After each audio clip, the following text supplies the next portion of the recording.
Commençons par ajouter un cube. Changeons la dimension avec la touche S, Scale. Voici un exemple simple, comment faire un dentier rapidement. Passons en mode Edit. Subdivisez en 3. Désélectionnez le cube. Passons en objet mode. Positionnez-vous sur le centre. De la fenêtre 3D, sélectionnez l'objet. Ajoutons un modif mirror. Maintenant, modélisons notre cube. Utilisons l'outil Proportional Editing Mode. Connected. Voici ma façon de procéder. C'est une modélisation simple. Il est toujours possible d'améliorer une forme plus réaliste. Ce sera un autre sujet dans un autre tutoriel.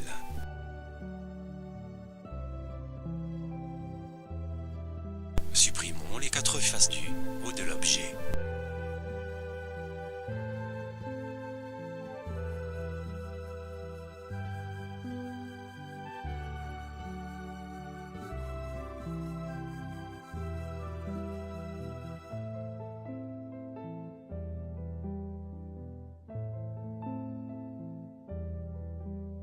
Si vous avez changé de mode, revenez en Edit Mode, faites une copie de votre modèle.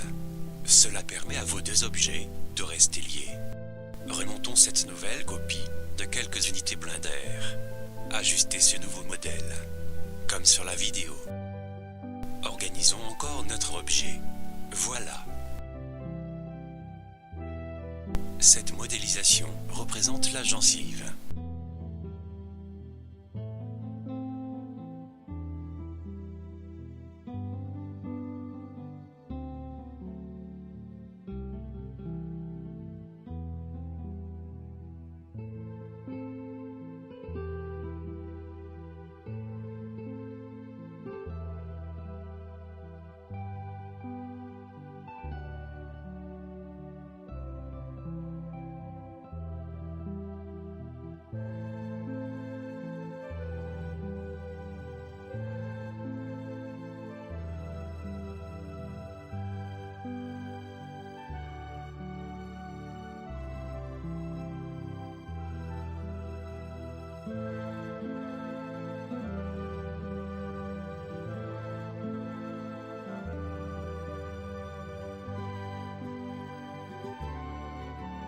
Modifier la surface en utilisant la touche X, sélectionner ces 3 edges. Touche X Edge Loop. Refaire la même chose sur chaque face, comme dans l'exemple.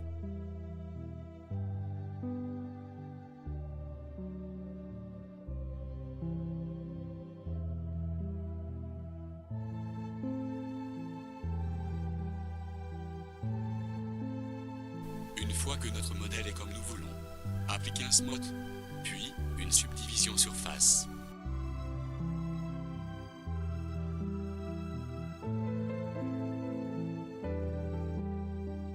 Passez en objet mode, allez dans le panneau objet modif. Dans le panneau mirror, faites un appli. Sélectionnez les 2 objets. Revenez en Edit Mode. Nous allons modifier le point pivot. Le point pivot deviendra le centre de la symétrie mirror. Si l'outil Widget est activé, il affichera en permanence l'emplacement du point pivot. Cela va nous permettre d'ajuster nos futures dents. Observez l'exemple, le point d'origine ne se déplace pas. Ajustez-le bien au bord de votre sélection. Regardez l'exemple, le point d'origine ne se déplace pas. Ajustez-le bien au bord de votre sélection. Maintenant, passons à la multiplication. Pour cela, nous allons utiliser les outils Mirror et Array. Dans le panneau Add Modif, appliquez un mirror. Dans le panel Mirror, vérifiez que Clipping ne soit pas coché. Clique dans la case Z, un double apparaît. Si vous avez bien fait les opérations expliquées, votre objet doit être bien ajusté, comme dans l'exemple. Au besoin ajusté. Maintenant, toujours dans le panneau Add Modif, appliquez un arrêt. Nous avons à présent 4 dents. Remarquez si le panneau Subdivision Surface se trouve en tête de liste.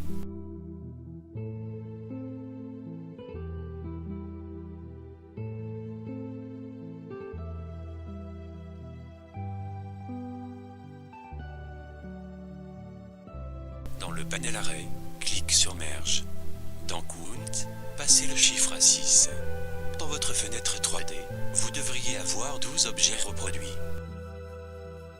Clique sur l'objet d'origine, passez en Edit Mode, faites une copie Shift plus D. Clique sur Widget axe Z. Remontez l'objet afin de les séparer, comme dans la vue 3D. Voilà, maintenant nous allons faire un appli dans le panel Mirror. Sélectionnez votre objet. Appliquez un CTRL plus S, curseur sur sélection. Vérifiez que vous êtes bien en objet mode. Allez dans le panneau Add, en haut de votre fenêtre 3D, à gauche. Choisissez Curve Bézier. Passez Curve Bézier en Edit Mode. Sélectionnez l'extrémité curve de gauche. Faire CTRL plus S sélection sur curseur.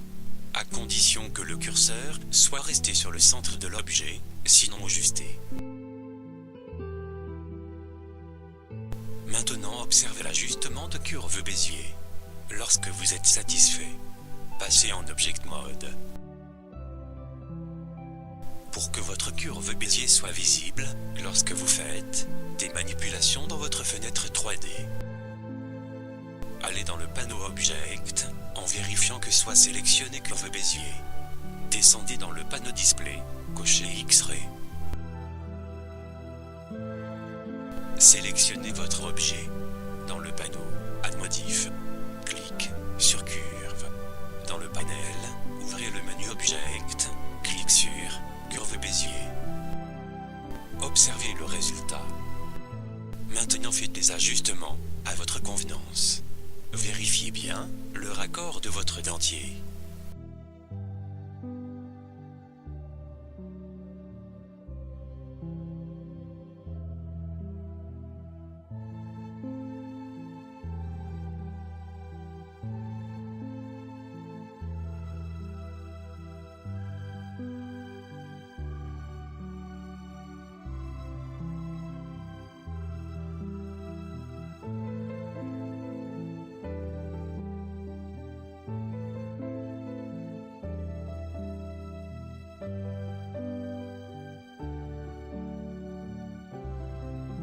Allez dans Add Modif, dans le panel Arrêt, faites un appli.